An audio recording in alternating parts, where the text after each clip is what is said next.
नमस्कार, मैं हूं आरजू साई। चलिए खबरों का सिलसिला शुरू करते हैं। मॉनसून सत्र का आज 12वां दिन है। पेगासस मुद्दे पर विपक्ष लगातार हंगामा कर सरकार को घेर रहा है। सदन में चर्चा की मांग। कांग्रेस के माणिक चंद टैगोर और मनीष तिवारी ने स्थगन प्रस्ताव दिया है। पीएम मोदी की मौजूदगी में चर्चा की मांग। मॉनसून सत्र के पहले 2 सप्ताह में राज्यसभा की कार्यवाही के 50 में से 40 घंटे बर्बाद। पेगासस और कृषि बिल को लेकर रुकावट। वडोदरा से जुड़े रेलवे प्रोजेक्ट पर महामंथन होगा। रेल मंत्री और बोर्ड के चेयरमैन के साथ स्पीकर ओम बिरला से चर्चा करेंगे। प्रदेश के सभी सांसद रहेंगे मौजूद। संयुक्त राष्ट्र सुरक्षा परिषद की कमान भारत के हाथ में आ गई है। भारत 1 महीने तक यूएनएससी की अध्यक्षता करेगा। नरेंद्र मोदी पहले भारतीय प्रधानमंत्री होंगे जो सुरक्षा परिषद की मीटिंग की अध्यक्षता करेंगे। केंद्रीय गृह मंत्री अमित शाह आज दोपहर मिर्जापुर में 150 करोड़ रुपए की लागत वाली विंध्याचल कॉरिडोर परियोजना का शिलान्यास करेंगे। ये विंध्याचल में 16 करोड़ रुपए की लागत से रोपवे का उद्घाटन करेंगे। अमित शाह कल्याण सिंह के स्वास्थ्य की जानकारी लेने के लिए संजय गांधी आयुर्विज्ञान संस्थान पहुंचे। उनका हाल चाल जाना। पेगासस जासूसी मामले पर 5 अगस्त को सुप्रीम कोर्ट में सुनवाई होगी। याचिका में वर्तमान या पूर्व सुप्रीम कोर्ट जज से जांच करवाने की मांग की गई है। इस मामले की सुनवाई चीफ जस्टिस एनवी रमना और जस्टिस सूर्यकांत की बेंच करेगी। उत्तर प्रदेश में मुहर्रम पर जुलूस निकालने की इजाजत नहीं होगी। इसे लेकर यूपी पुलिस ने दिशा निर्देश जारी कर दिए हैं। अनिल देशमुख पर मंत्री पद के दुरुपयोग वसूली के आरोपों के बाद अब ईडी ने अनिल देशमुख और उनके बेटे ऋषिकेश को एक बार फिर समन जारी किया है। धनबाद जज हत्याकांड में एसआईटी ने अपनी कार्रवाई तेज की। सभी थानों से 243 संदिग्ध हिरासत में लिए गए। वहीं अलग अलग मामलों में 17 अपराधी गिरफ्तार हुए। पंजाब में स्कूल खुले। सुबह 8 बजे से 2 बजे तक जूनियर बच्चों की क्लास चलेगी। स्कूल आने के लिए अभिभावकों की मंजूरी जरूरी है। स्कूलों में 6 फीट की दूरी बनाने के निर्देश हैं। वहीं जम्मू कश्मीर के सांबा सेक्टर में 4 ड्रोन दिखे। ये ड्रोन आर्मी कैंप के सामने से उड़ रहे थे। रेंज से बाहर होने की वजह से पुलिस फायरिंग नहीं कर पाई। असम मिजोरम की तनातनी पर नया वीडियो सामने आया। मिजोरम सरकार की ओर से जारी वीडियो में असम पुलिस कर्मियों के हाथ में बंदूकें दिखी। लाइन मशीन गन इस्तेमाल करने का आरोप। वहीं केरल में 24 घंटे में कोरोना के 20,728 नए मामले सामने आए हैं। कोरोना से 56 लोगों की मौत हो चुकी है। उत्तराखंड में भी स्कूल खुल गए हैं। 9वीं से 12वीं तक के बच्चों की क्लासेस शुरू हो चुकी हैं। छत्तीसगढ़ में 10वीं और 12वीं के बच्चों के लिए स्कूल खुल गए हैं। 50% क्षमता के निर्देश दिए गए हैं छत्तीसगढ़ के, जिसमें कोरोना संक्रमण दर 1% से कम है। सीएम गहलोत ने जयपुर में घर घर औषधि योजना और 72वें वन महोत्सव का शुभारंभ किया। पौधों के वाहन को हरी झंडी दिखाकर रवाना किया।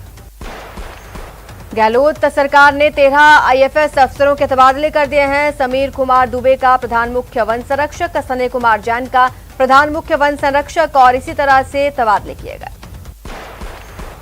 भारत में अफगानिस्तान के राजदूत फ्लिग मुंजे ने अपने साथियों के साथ अजमेर पहुंचकर ख्वाजा साहिब के दर पर हाजिरी लगाई। दरगाह के खादिम सैयद सलमान चिश्ती ने उन्हें जियारत कराई और अमन चैन की दुआ मांगी।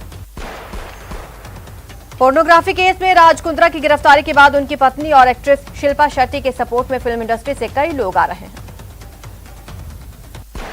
असम के 2 मूर्ति कलाकार इन दिनों अयोध्या में राम मंदिर के लिए मूर्ति निर्माण में लगे हुए हैं। मूर्तियों के जरिए दिखेगा भगवान राम के बचपन से राज्याभिषेक तक का सफर। ये मूर्तियां राम मंदिर के प्रांगण में लगेंगी।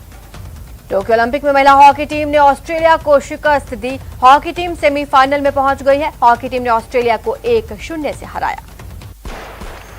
खेल मंत्री अनुराग ठाकुर ने ट्वीट कर लिखा कि महिला हॉकी टीम ने इतिहास रच दिया है। पहली बार हम सेमीफाइनल में पहुंचे हैं। 130 करोड़ लोग देश की महिला हॉकी टीम के साथ। सावन महीने के दूसरे सोमवार को उज्जैन में सैकड़ों लोगों ने भगवान महाकाल के दर्शन किए। भस्म आरती के बाद बाबा महाकाल को भांग, चंदन, फल, वस्त्र आदि से सजाया गया। दौसा के सावन में बारिश के बीच सोमवार को शिव भक्तों का जोश और ज्यादा बढ़ गया। यहां शिवालय में भक्तों की कतार लग गई। जोधपुर में सावन के दूसरे सोमवार पर शहर भर के शिवालयों में श्रद्धालुओं की भीड़ उमड़ पड़ी। शिवालयों में भक्तों ने भगवान भोलेनाथ का पंचाभिषेक किया। सवाई माधोपुर भारी बारिश की वजह से सड़कों पर बने नाले उफान पर हैं, लेकिन लोग फिर भी जान जोखिम में डालकर इन नदी नालों को पार करने में लगे हुए हैं। सवाई माधोपुर जिले में रात भर भारी बारिश का दौर जारी रहा। इससे कई इलाकों में हालात विकट हो गए हैं। इससे लटिया नाला उफान पर है और इसके किनारे बसे लोग पानी से घिर गए हैं। लटिया नाले ने लोगों की मुश्किलें बढ़ा दी। भरतपुर में बारिश की वजह से झरनों की खूबसूरती बढ़ा दी है। पानी की आवक से गिरने वाले झरनों का मजा लेने के लिए भारी संख्या में लोग उमड़ रहे हैं और नहाने के लिए इन झरनों पर उमड़ रहे हैं। कोटा में बारिश का दौर लगातार जारी है। यहां 2 दिन से शहरी क्षेत्र में झमाझम बारिश हो रही है। 3 घंटे में यहां 39 mm बारिश दर्ज की गई। इसके साथ ही देर रात से कोटा बैराज के 2 गेट खोल दिए गए। करीब 5000 क्यूसेक पानी छोड़ा गया। कोटा में भी 3 दिन से हो रही लगातार बारिश से जनजीवन प्रभावित हो रहा है। इटावा सुल्तानपुर क्षेत्र में मूसलाधार बारिश से नदियां उफान पर है। वहीं कई गांव का संपर्क अभी भी कटा हुआ है। यहां रामपुरिया, श्रीपुरा, गोवर्धनपुरा, करवाड़, बोरदा सहित 2 दर्जन से अधिक गांव की निचली बस्तियों में पानी भरा हुआ है। उधर दौसा में भी बारिश की वजह से सड़कें सरोवर जैसी बन गई हैं। जल जमाव की वजह से यहां लोगों को खासी परेशानी का सामना करना पड़ा, जबकि बारिश के पानी से खेत में ऐसे नजर आए जैसे समंदर बन गए। दौसा में भी लगातार बारिश जारी है। बारिश के बाद बांधों में ज्यादा पानी भर गया है, जबकि जोधिया गांव की सरकारी स्कूल की 4 दीवारी बारिश के चलते ढह गई। बारां जिले में बीते 3 दिनों से लगातार बारिश जारी है। बारिश की वजह से जनजीवन पूरी तरह अस्त व्यस्त हो गया है। नदी नाले उफान पर हैं, सड़कें तालाब बन चुकी हैं। टोंक जिले में हो रही बारिश से किसानों के चेहरे खिल उठे हैं। कई लोगों के लिए बारिश मुश्किल साबित हो रही है। निवाई में हुई बारिश ने नगर पालिका की ड्रेनेज सिस्टम की पोल खोलकर रख दी है। टोंक में टोडा रायसिंह टोंक मार्ग पर पानी सड़क के ऊपर से बह रहा है। इस बीच यहां लोग लापरवाह दिखे, वहीं जान हथेली पर रखकर सड़क पार करते नजर आए। धौलपुर में हो रही बारिश से प्रशासन अलर्ट मोड पर आ गया है। प्रशासन ने यहां पार्वती नदी के निचले इलाकों में रह रहे लोगों को चेतावनी दी है। दरअसल आंगई डैम से बड़ी तादाद में पानी रिलीज किया जा रहा है। करौली में भारी बारिश के चलते नदी नाले तालाब और बांध उफान पर हैं। ज्यादा पानी आने से पांचना बांध के 6 गेट 2 मीटर खोलकर पानी को निकाला जा रहा है। जिला प्रशासन ने नदी के किनारे बसे गांव में अलर्ट जारी कर दिया है। भरतपुर में बारिश का दौर लगातार जारी है। जिले के सभी इलाकों में जमकर बारिश हो रही है, जिसके बाद चारों तरफ पानी नजर आ रहा है। तेज बारिश के कारण अब नदी नाले उफान पर। अजमेर में सावन के महीने में इंद्रदेव मेहरबान है, जिसकी वजह से पुष्कर सरोवर का जल स्तर लगातार बढ़ता जा रहा है। पुष्कर सरोवर में करीब 10 फीट पानी की आवक हुई है। बारां जिले में लगातार बारिश अब लोगों के लिए आफत बनने लगी है। जिले में बीते 36 घंटों में 350 mm से भी ज्यादा बारिश दर्ज की गई। बारिश से बारां शहर सहित शाहबाद, छबड़ा, अंता, किशनगंज में जल जमाव हो गया। अलवर में भारी बारिश की वजह से नदी नाले उफान पर हैं। यहां माधोगढ़ की पुलिया पर एक ट्रक चालक को जल्दबाजी भारी पड़ी। पानी के तेज बहाव में ट्रक फंस गया। ग्रामीणों ने ट्रक चालक को रस्सी डालकर रेस्क्यू कर बचाया। लगातार बारिश के कारण यमुना में जलस्तर खतरे के निशान से थोड़ा ही नीचे दर्ज किया गया। अधिकारियों के अनुसार यमुना के डूबने वाले क्षेत्रों से 100 से अधिक परिवारों को कुछ दिन के लिए ऊंचाई वाले इलाकों में पहुंचाया गया। कोटा में भी बारिश का दौर लगातार जारी है। 2 दिन से शहरी क्षेत्र में झमाझम बारिश हो रही है। 3 घंटे में ही कोटा में 39 mm बारिश दर्ज की गई। भरतपुर जिले में देर रात से ही बारिश का लगातार दौर जारी है। जिले के सभी इलाकों में जमकर बारिश हुई, जिससे बांध बरेठा बांध में पानी की आवक बढ़ी। जिले में कई जगह जल भराव की भी समस्या पैदा हुई। इस बार बारिश ज्यादा होने के कारण किसान परेशान हैं। अजमेर के नसीराबाद के रामदयाल मोहल्ले में बीती रात एक जर्जर मकान का हिस्सा अचानक भरभरा कर गिर गया, जिससे क्षेत्रवासी भयभीत हो गए। हालांकि किसी के हताहत होने की खबर नहीं है। बूंदी में बालापुरा गांव में मकान की गिरी दीवार हादसे में एक बच्चे की मौत, माता और पिता घायल, जिनका निजी अस्पताल में इलाज चल रहा है। पश्चिम बंगाल के दुर्गापुर बैराज से पानी छोड़े जाने के बाद बाढ़ जैसे हालात हो गए हैं। बैराज में पानी बहुत ज्यादा हो चुका है, खतरे के निशान से ऊपर जा चुका है।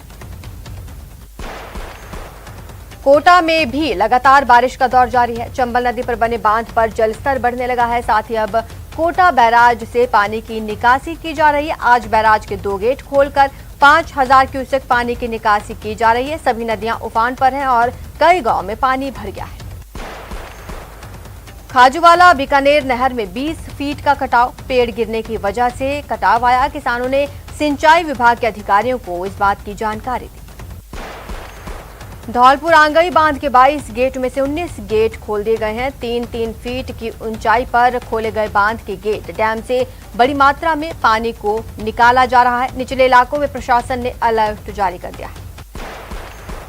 भरतपुर के बयाना उपखंड के गांव बराना के पहाड़ों में बरसाती झरना गिर रहा है, जिसमें पहुंचकर लोग अपनी मौत को दावत दे रहे हैं। यहां लोग नहाते हुए नजर आए। इस दौरान कोरोना गाइडलाइंस की जमकर धज्जियां उड़ाई गई। दौसा के धनावड़ गांव से एक पटवारी अगवा हो गया। इस पटवारी को कई थानों की पुलिस ने भागदौड़ करके बरामद कर लिया है। बताया जाता है कि रंजिश को लेकर पटवारी को अगवा किया गया था। फिलहाल पुलिस अपहरणकर्ताओं की तलाश में जुट गई है। कोटा के मकबरा थाना पुलिस ने अवैध मादक पदार्थ के खिलाफ कार्रवाई करते हुए एक आरोपी को स्मैक के साथ गिरफ्तार करने में सफलता हासिल की। आरोपी मोहम्मद शमशाद नागतलाई जयपुर का निवासी है। श्रीगंगानगर एसीबी ने कार्रवाई की। ग्राम पंचायत भोपालपुरा के एक एलएम के सरपंच सतपाल और उसके भाई राम प्रताप को रिश्वत लेते हुए रंगे हाथों ट्रैप किया। झुंझुनू में युवक का अपहरण कर मारपीट के मामले में नया मोड़ आ गया है। दरअसल आरोप लग रहा है कि युवक का अपहरण नहीं किया गया था, वो खुद ही नर्स के घर में घुसा था। युवक सुबह करीब 3:45 बजे नर्स प्रेमलता के घर में घुसा था। पूरा वाकया सीसीटीवी कैमरा में कैद हो गया है। झुंझुनू में रेल की चपेट में आने से एक युवक बुरी तरह से जख्मी हो गया। 108 एम्बुलेंस की मदद से युवक को झुंझुनू के बीडी के अस्पताल में भर्ती करवाया, जहां उसका इलाज जारी है। बीकानेर में बेकाबू होकर पेड़ से जा टकराई कार। हादसे में कार सवार युवक की मौत, 2 युवक गंभीर रूप से घायल। पीबीएम अस्पताल में कराया गया भर्ती। कोटा में लोडिंग वाहन और ऑटो की जोरदार भिड़ंत हो गई। हादसे में ऑटो चालक की मौत हो गई। ऑटो का अगला हिस्सा पूरी तरह से क्षतिग्रस्त हो गया है। कोटा के रामपुरिया के पास जंगल में कुत्तों ने 2 हिरणों पर हमला कर दिया। हमले में एक हिरण की मौत और दूसरा घायल है। पिछले 10 साल में ये दूसरी बार है जब जलौर जिले में जुलाई के दौरान किसान बुआई नहीं कर सके। अब तक लक्ष्य के अनुसार बुआई नहीं हो पाई। करीब 2 लाख हेक्टेयर में ही खेती हो पाई है। इस बार किसानों को अच्छी बरसात की उम्मीद थी। राजसमंद में स्वच्छता की शपथ दिलाकर ऑनलाइन कार्यशाला का शुभारंभ किया गया। 15 दिन तक इस कार्यशाला में लोगों को सफाई को लेकर जागरूक किया जाएगा। कोटा में कोरोना से बचाव टीकाकरण महाअभियान के तहत रविवार को राज्य वैक्सीन स्टोर जयपुर से कोटा को 30,400 डोज मिली। इसमें 17,400 कोविशील्ड और 13,000 कोवैक्सीन की डोज शामिल है। कोटा में रविवार को 32 साइट्स पर सेशन आयोजित किए गए। इनमें 18 से अधिक आयु वाले सभी श्रेणियों के 1090 लाभार्थियों को दूसरी डोज लगाई गई। अलवर के जगन्नाथ मंदिर में विधायक संजय शर्मा ने सौर ऊर्जा से संचालित सिंगल फेस बोरिंग का लोकार्पण किया। शर्मा ने बताया, इससे पहले वो कई वार्ड्स को सौर ऊर्जा से संचालित पानी की सिंगल फेस की बोरिंग दे चुके हैं। बूंदी जिला चिकित्सालय में आंचल मदर मिल्क बैंक में स्तनपान सप्ताह का शुभारंभ हुआ।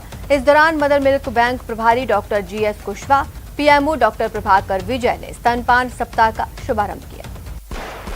कोटा में स्तनपान सुरक्षा थीम पर विश्व स्तनपान सप्ताह पर विचार गोष्ठी का आयोजन किया गया। झालावाड़ में हजरत ख्वाजा निजामुद्दीन चिश्ती की दरगाह पर उर्स को लेकर कली की रस्म संपन्न हुई। 9 अगस्त उर्स का आगाज होगा। अलवर जिले में सुरक्षा सखी पुलिस के साथ मिलकर काम करेंगे। पुलिस मुख्यालय के निर्देश पर अलवर जिले में प्रत्येक गांव और थाना स्तर पर सुरक्षा सखियों के रूप में महिलाओं की नियुक्ति की गई है। अलवर में श्री छोटू सिंह आर्य की ओर से छोटू सिंह आर्य के जन्म शताब्दी वर्ष पर साइकिल रैली और पौधारोपण का आयोजन किया गया। इस दौरान श्रम राज्य मंत्री टीकाराम जूली ने हरी झंडी दिखाकर रैली को रवाना किया। श्रीगंगानगर में आरएएस 2018 की मुख्य परीक्षा में 57वीं रैंक प्राप्त करने वाली कुमारी ललिता नानाकानी का श्रीगंगानगर में स्वागत सम्मान किया गया। आबकारी नीति में राज्य सरकार ने लाइसेंसी दुकानों पर पॉस मशीन अनिवार्य की है। इन मशीनों को लगाने से नकली शराब, कालाबाजारी और ओवर रेटिंग पर नकेल कसने की तैयारी है। जयपुर में फीस बढ़ोतरी के खिलाफ आंदोलन कर रहे अभिभावकों को अब बीजेपी का समर्थन मिल गया। बीजेपी नेता कालीचरण सराफ ने पेरेंट्स एसोसिएशन को भरोसा दिलाया कि वो फीस एक्ट की पालना के लिए अभिभावकों के साथ कंधे से कंधा मिलाकर सरकार के खिलाफ लड़ाई लड़ेंगे।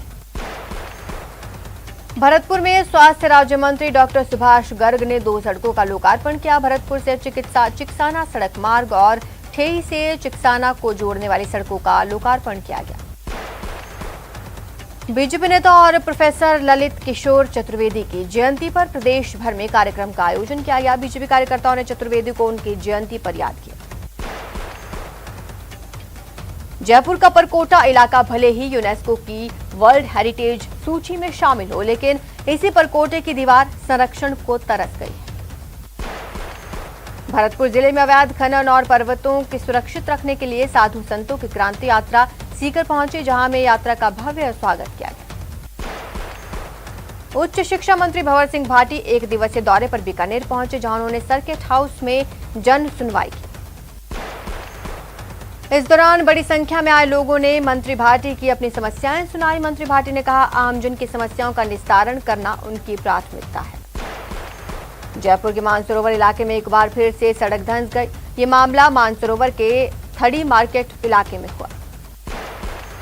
राजसमंद जिले के नाथद्वारा में नगरपालिका प्रशासन ने बिना नोटिस दिए कई परिवारों का आशियाना छीन लिया।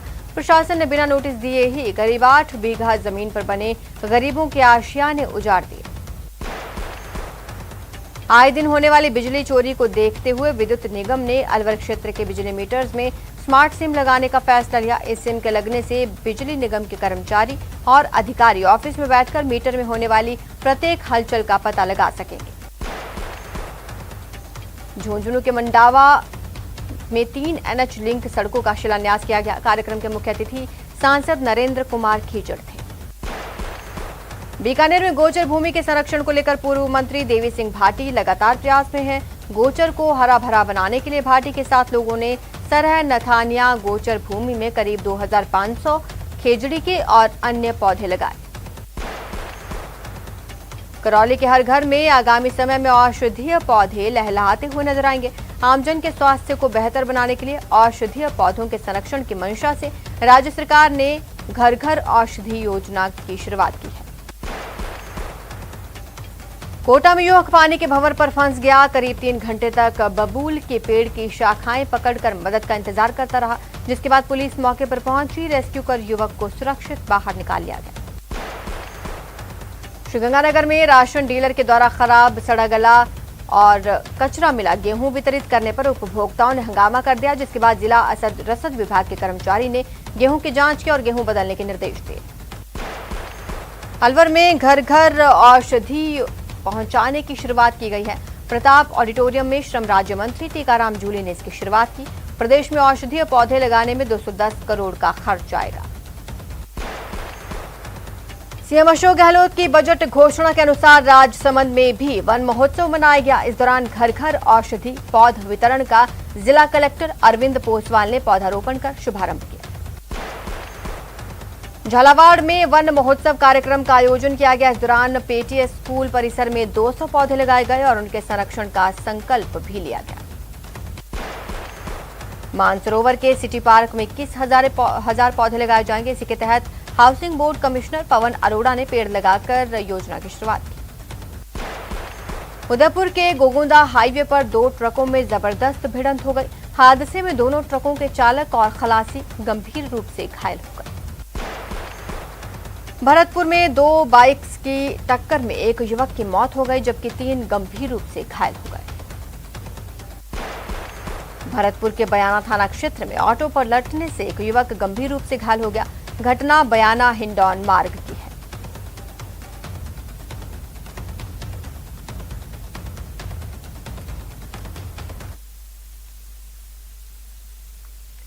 मेरठ में एक स्कूल ने अभिभावकों के वैक्सीनेशन कराने पर 1.5 करोड़ रुपए की स्कूल फीस माफ कर दी। टीकाकरण को प्रोत्साहित करने के लिए स्कूल की इस पहल की हर कोई तारीफ कर रहा है।